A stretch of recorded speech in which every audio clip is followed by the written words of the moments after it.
Bonjour messieurs, dames. C'est un honneur pour moi d'être parmi vous aujourd'hui. Il y a 20 ans, je venais au CFMS, jeune ingénieur, et jamais j'aurais pensé être un jour sur l'estrade. Donc je suis content d'être là. Il y a 20 ans, j'étais au CEREMA, j'ai commencé au CETRA. Après, je suis parti en disponibilité pour aller dans un bureau d'études géotechniques à Paris. Et ensuite, j'ai voulu rejoindre une entreprise pour voir un peu les méthodes de construction. Et c'est comme ça que je suis rentré chez Dodin Campenon Bernard en 2016 pour être responsable géotechnique. Alors Dodin Campenon Bernard, ce n'est pas une entreprise de géotechnique, c'est une entreprise de génie civil. On fait des ponts, on fait des tunnels, on fait quelques bâtiments. En ce moment, on fait le pont du Larivot avec nos amis de Terrassol. On fait quelques tunnels, le TELT, Lyon-Turin. On est en train de faire 18-1, le loin de la ligne 18. Voilà, pour ce que vous connaissez peut-être. Donc aujourd'hui, je vais vous faire une présentation en fait, qui n'est pas la mienne. C'est celle d'un jeune ingénieur qui travaillait ici à l'école des ponts et que j'ai fait travailler sur un sujet de fin d'études dédié à la problématique qui nous rassemble aujourd'hui, c'est-à-dire la modélisation de la donnée géotechnique. Alors moi, j'ai saisi cette opportunité en même temps que j'ai pu avoir celle de joindre le groupe Mind avec Michael Bouffis, Gilles Chaperon, Élodie Vautrin, ou dans un groupe où on parlait de géotechnique et de BIM, et ben finalement je me suis rendu compte que je ne comprenais pas grand-chose. J'étais vraiment un petit peu en retard par rapport à tous ces jeunes qui étaient là et qui poussaient la science, la géotechnique sur ces chemins-là. Donc j'ai saisi cette opportunité pour faire travailler un jeune, pour voir en fait qu'est-ce que c'est. Moi j'avais simplement besoin de voir qu'est-ce que ça pouvait donner le BIM en géotechnique. Donc c'est simplement une opportunité. Donc au fur et à mesure de ces travaux-là, je me suis posé quand même pas mal de questions et c'est ces questions-là que je partage avec vous cet après-midi. J'essaye d'apporter quelques réponses. Je suis loin du compte parce que c'est un travail qui a été fait en 2020 et depuis 2020, je pense que les choses sont accélérées. Il y a peut-être beaucoup de réponses qui ont été apportées par rapport à des questions qui se posaient en 2020. Mais je vais vous faire quand même un partage de ce que je ressens par rapport à ce sujet de modélisation et de géotechnique. Alors, j'illustre cette présentation. Enfin, en toile de fond, c'est une application directe de la modélisation sur le lot 2 de la ligne 14, dont on était mandataire. Alors, le lot 2 de la ligne 14, c'est un tunnel de 6 km qui relie... la ligne 14 sud, c'est le prolongement de la ligne 14 entre Maison-Blanche et Orly. Le lot 2, c'est la partie entre Maison-Blanche, la gare Maison-Blanche, ligne 7 sur l'avenue d'Italie, dans le Paris 13, jusqu'à l'extrémité de la gare IGR, qui relie IGR, Institut Gustave Roussy à Villejuif, sur le plateau de Villejuif. Et donc, voilà, le lot 2, il fait à peu près 6 km. Il concerne les mares d'Argenteuil, le calcaire grossier avec les cavités qui ont été creusées au-dessus. Il y a une gare qui devait être réalisée, c'est celle du Kremlin-Bicêtre, qui est coincée entre la sortie ouest de l'hôpital du Kremlin-Bicêtre et la 6B. Donc on avait cette gare à construire. On n'a pas eu beaucoup de problèmes pour construire cet ouvrage. Je pense qu'on a même fait du bon boulot, puisqu'on arrivait à faire des fois presque 17 mètres par jour en tunnelier, ce qui était quand même assez appréciable. Il faut dire que je pense qu'aujourd'hui, le terrain parisien, on sait le creuser, et on a tiré profit des retours d'expérience sur d'anciens chantiers pour creuser mieux. Voilà. Donc on a fait un bon travail sur ce projet-là. J'avance. Alors, comme je vous le dis, on a saisi cette opportunité, on s'est posé pas mal de questions. Je me suis posé pas mal de questions. Je voyais les dessins comme vous de structure. Et je me suis dit, mais pourquoi la structure, elle n'est pas habillée par le sol ? C'est quand même aujourd'hui, ça serait quand même assez pertinent d'habiller une fondation de pont par son sol, entourer le tunnel par son sol. Donc oui, saisissons ces opportunités pour améliorer nos maquettes, pour faire en sorte que nos projets, nos dessins soient mieux. Alors, pourquoi ne pas générer la géologie autour du tunnel ? Ok. La géotechnique, je pense que c'est quand même un petit peu compliqué, mais on va essayer. Et puis je voyais une super opportunité dans la façon dont on pouvait prendre en compte le BIM en géotechnique, en particulier lorsqu'on se situe au début des études d'exécution, en G3, lorsqu'on a un DCE, et que ce DCE nous demande de faire des investigations complémentaires avec un programme minimal, et donc d'implémenter une maquette géotechnique, pouvoir utiliser le BIM pour rendre la chose un petit peu plus dynamique, c'est-à-dire ne pas être obligé de reprendre son dessin AutoCAD, mettre un sondage, voir ce que ça change. Je voyais l'opportunité du BIM pour avoir quelque chose d'un petit peu plus moderne et un petit peu plus dynamique pour répondre aux besoins d'un maître d'œuvre. Donc je voyais cette chose, ça me semblait assez intéressant.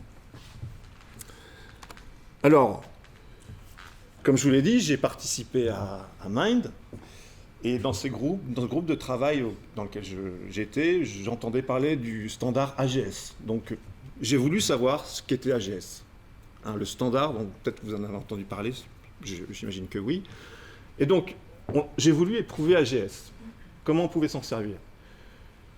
Je m'en suis servi, donc effectivement, quelque chose d'assez simple, je vais rentrer un petit peu dans le détail après, pour aboutir à un modèle géologique tel que je vous le décris à droite. Alors moi, par rapport à tout ce que vous avez vu depuis ce début d'après-midi, j'étais pas là ce matin, ce que je vous présente, moi, c'est modeste. Moi, je suis pas... Il n'y a pas de prétention, je veux simplement faire apparaître mes couches, pour l'instant. Ma lithologie. C'est tout à fait modeste par rapport à des modèles géotechniques. Moi, je veux simplement avoir une représentation d'un bloc 3D. Et donc, je suis parti dans cette perspective, donc à partir de données du format AGS. Alors, je ne sais pas si on vous l'a dit, mais donc, en rentrant, en détricotant, en regardant cette pelote de laine que constitue ce standard AGS, on se rend compte que déjà, dans le monde entier, il est très utilisé. En France, en 2020, on était déjà un petit peu en retard par rapport à son utilisation. Aujourd'hui, le projet HS2, qui relie Birmingham à Londres par une nouvelle voie rapide, tout est en AGS. Hein. À Auckland, j'ai un collègue qui travaille en AGS. Donc en fait, c'est déjà un standard très répandu. Donc moi aussi, j'ai voulu l'utiliser. Effectivement, c'est un standard, c'est assez facile à utiliser. Hein. C'est fichiers texte, des blocs, qui peuvent être reliés les uns aux autres, et du coup, assez modulables. Donc ça, c'est un premier résultat. AGS, oui, pourquoi pas. Alors je ne sais pas ce qu'il en est aujourd'hui. Peut-être AGS s'affirme de plus en plus chez les géotechniciens en France, j'en sais rien. Mais je sais qu'à un moment donné, c'était quand même en bonne voie. Alors, concrètement, une petite remarque quand même, une petite critique sur ce format AGS. Voilà la structure d'un bloc de données. Alors certainement, vous l'avez déjà vu, mais il faut se rappeler qu'en 2020, quand on a fait ça avec le jeune en charge du TFE, en fait, on a écrit tout ça à la main. Donc, sur le linéaire du lot 2 de la ligne 14, il y a quand même 200, 300 sondages. Et donc, chaque sondage à la main, en fichier texte, travail assez laborieux quand même. Hein, travail assez laborieux. Je défends l'idée aujourd'hui que, comme je le dis, je ne sais pas trop où on en est, mais je défends l'idée que ça serait quand même bien d'obtenir, au moment des études d'exécution en ce qui me concerne, d'obtenir des logs de sondage en format numérique, de façon à être capacité de les travailler un peu plus rapidement dans la perspective de construire ce type de fichier. Alors, AGS, simplement pour dire, c'est des groupes qui sont créés au fur et à mesure. Une donnée, une ligne. Une donnée, ça peut être une pression unique pour un précio, ça peut être une épaisseur de couche. Donc tout ça, ça fait beaucoup de lignes, et donc on a travaillé assez longuement déjà pour écrire tout ça. Bon, le résultat est quand même un aboutissement que je vais vous présenter tout à l'heure. Alors, notre méthode de travail, parce que donc, globalement, comme je l'explique, je pars d'une feuille blanche, je ne sais pas grand-chose, donc la méthode de travail a consisté à partir déjà, par le biais du logiciel de dessin, de déjà faire une première approche en 3D pour soulever déjà les problèmes. Et donc, quand on fait ce petit exercice, eh ben, c'est vrai qu'on soulève pas mal de problèmes quand on s'intéresse à une modélisation 3D. Et par exemple, un type de problème auquel on est confronté, ben, c'est les problèmes de chevauchement de couches. Ce qui peut arriver assez facilement sur un profil en long, sur un projet linéaire, lorsque les sondages ne sont pas assez profonds, hein, d'un point de sondage à un point de sondage, on peut avoir une lacune sur une couche, et donc le modèle, eh ben, il peine. Donc en fait, pour chaque problème identifié, tel que ce problème de chevauchement, l'idée était de revenir sur des modèles un petit peu plus simples en 2D pour essayer de les résoudre, pour ensuite réimplémenter un modèle 3D. Voilà, ça a été un petit peu notre logique de fonctionnement pour essayer d'aboutir. Hein.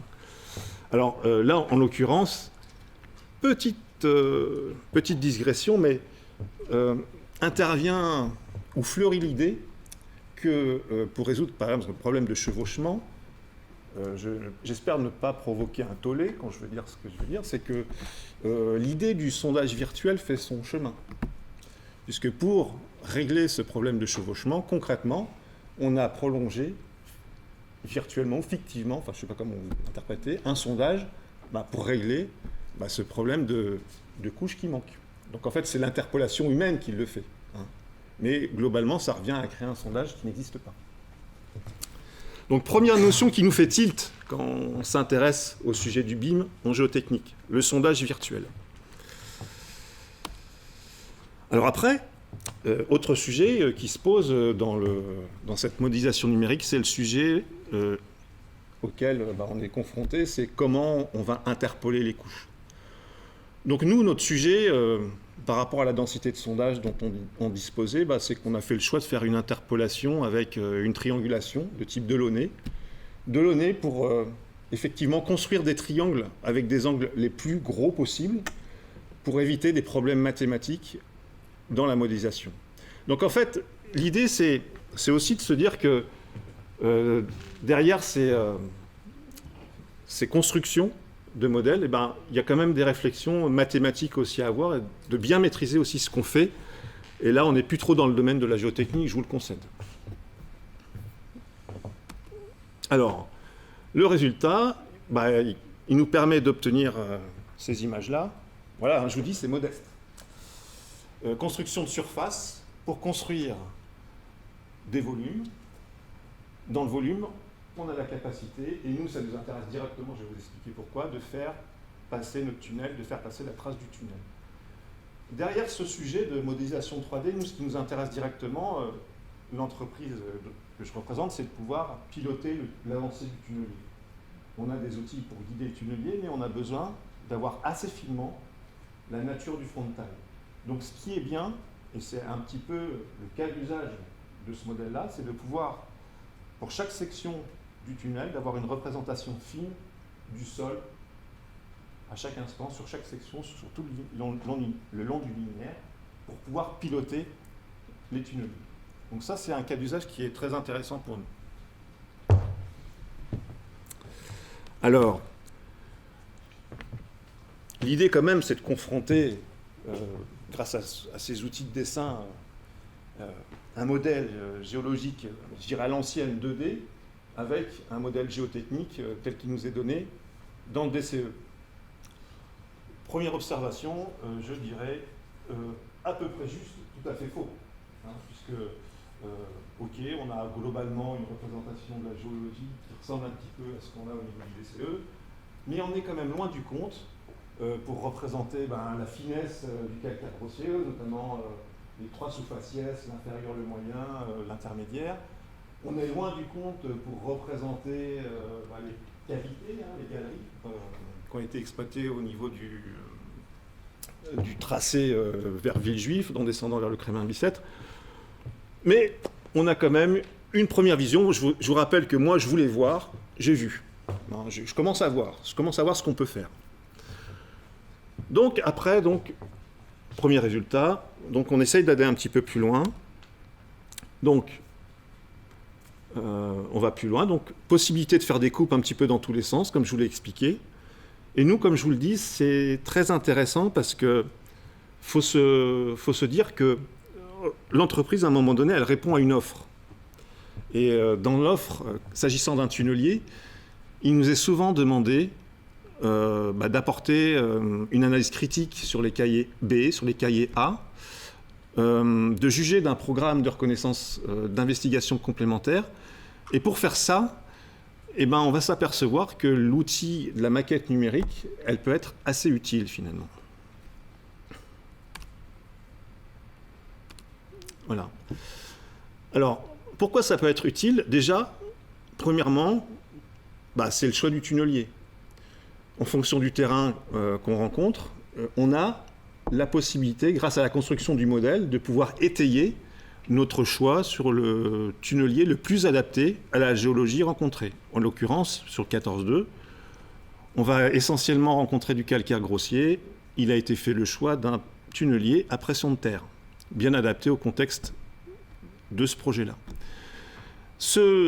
Alors, c'est peut-être tout bête à obtenir, mais ça, ce diagramme-là, cette courbe-là, ce qui représente un petit peu le faciès à chaque PK du projet, ça nous dit les volumes de terrain qu'on va excaver assez finement, l'orientation de ces terrains, le type de décharge, etc. Prévoir l'usure des molettes par rapport au terrain rencontré, toutes ces choses qui peuvent avoir un impact sur le chiffrage de l'offre de l'entreprise.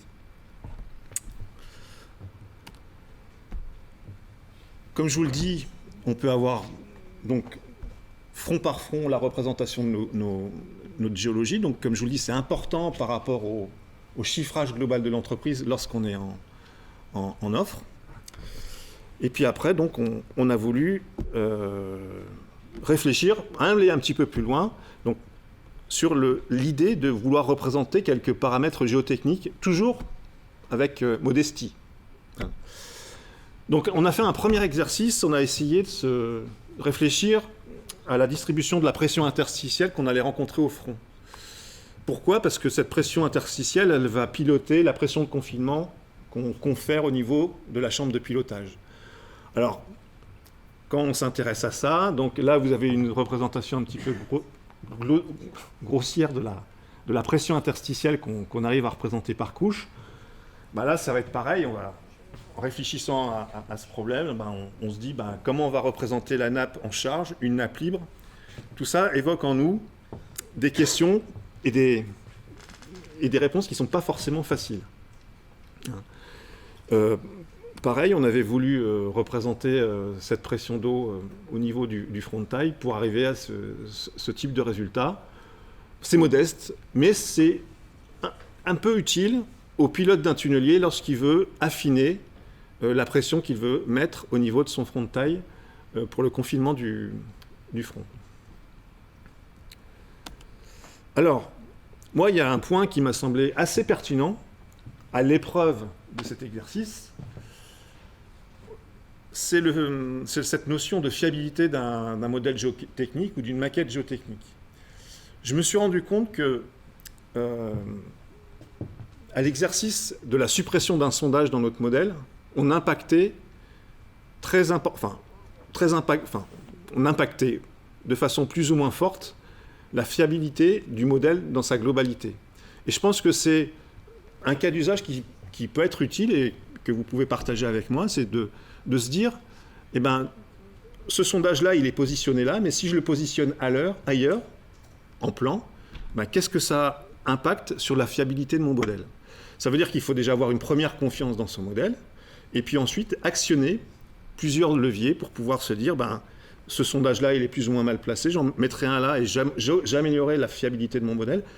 Je trouve que, vu sous cet angle-là, le BIM peut être utile, une maquette géotechnique numérique peut être utile. Donc c'est quelque chose qu'on a pu tester par le biais de ce travail-là, et ça nous a donné une bonne satisfaction. Alors c'est assez facile à faire, parce que on est sur notre maquette, il suffit de désactiver un sondage et de voir directement l'impact en termes d'interpolation. Et on se rend compte que, en supprimant un sondage, on voit l'impact sur la différence de recalage des couches sur le modèle, et on peut se dire, ce sondage-là, si j'en mets un là à côté, si je complète mon modèle avec un sondage que je mets à proximité ou à quelques distances du sondage que j'ai enlevé, voir directement l'impact que ça peut avoir sur la qualité de mon modèle. Et je trouve que ça, c'est ça peut être un point fort du BIM pour les géotechniciens. Voilà. Donc, mes conclusions sont assez simples. Voilà, je dirais que en 2020, il y avait certainement encore beaucoup de choses à faire en BIM pour la géotechnique. J'imagine qu'en 2022, on a fait d'énormes progrès. Je trouve que l'utilité du BIM, elle est pertinente, alors notamment pour le choix, enfin, dans les projets linéaires, type tunnel, pour pouvoir implémenter un modèle, pour vérifier sa fiabilité, pour proposer des programmes d'investigation plus étayés, c'est-à-dire que lorsqu'on va voir le maître d'œuvre en charge de la G2, lui dire ben, voilà, je vous propose ce programme parce que j'ai une maquette, j'ai un modèle 3D, avec ce programme-là, eh ben, je rends plus fiable mon modèle. Je pense que c'est... des fois, on manque un peu d'arguments pour aller voir un client et lui vendre un programme d'investigation, même si il nous est demandé des programmes d'investigation minimales. Voilà. Donc c'est ce que je pense. Après, la difficulté... Alors, il se trouve que sur Paris, ça a bien marché, mais j'imagine très bien que dans une géologie de type Rennes ou avec des terrains à fort pendage, ça puisse être un petit peu plus difficile. Voilà. Je ne sais pas comment on peut représenter des fractures dans le cadre d'une géologie avec une prédominance plutôt de roche que de sol. Voilà, il y a encore pas mal de questions que je me pose. Je n'ai pas toutes les réponses, mais ça a été... j'ai eu un éclairage assez satisfaisant et j'ai obtenu ce que je recherchais avec ce travail-là. Voilà.